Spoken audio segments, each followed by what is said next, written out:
And number 9, in 2007, the population of China was 1.32 billion. In 2000, it was 1.26 billion. Determine the value of K and China's relative rate of growth.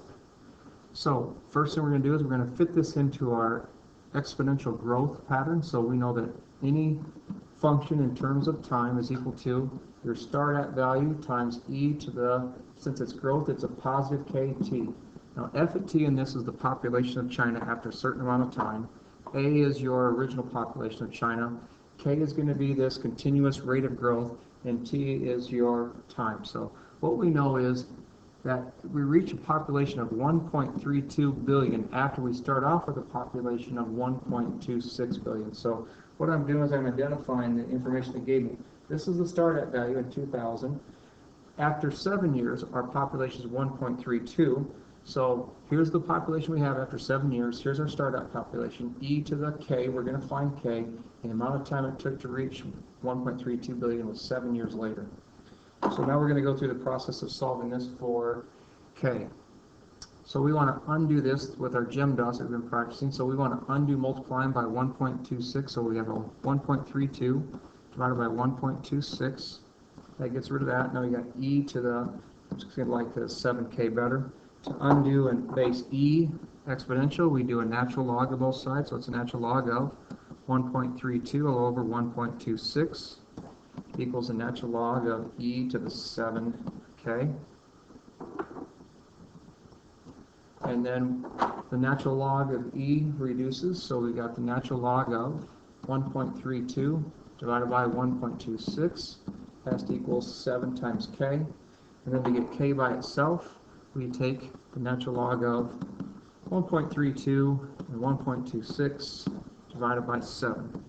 And we can get our value for k. So we'll go ahead and run that calculation. We'll take the natural log of a 1.32 divided by the 1.26. We'll take that calculation and we'll divide it by 7.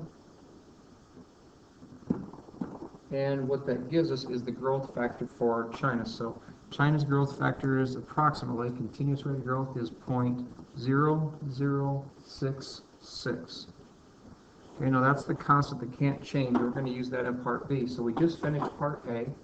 In part A was to find the value of K, which is the continuous rate of growth of China.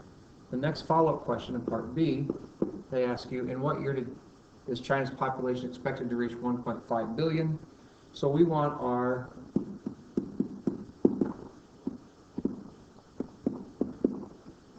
population to reach a 1.5 billion mark, where we start at. Remember, we go right back to where we started this function at. That was 1.26 billion.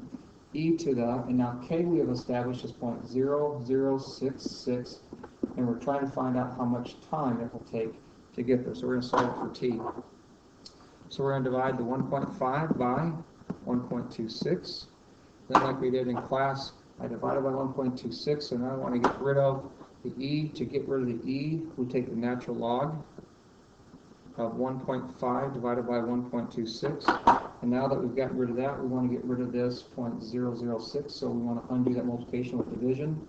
So we want to divide this whole thing by 0.0066, and that will approximate your time. So we'll run our calculation on the natural log of 1.5 divided by 1.26. We'll get that answer, and we'll divide it by 0.0066. And it says, in about 26.4 years, so time should be about 26.5 years later. We've been rounding to the nearest 10,000, so there it is, to the nearest 10,000.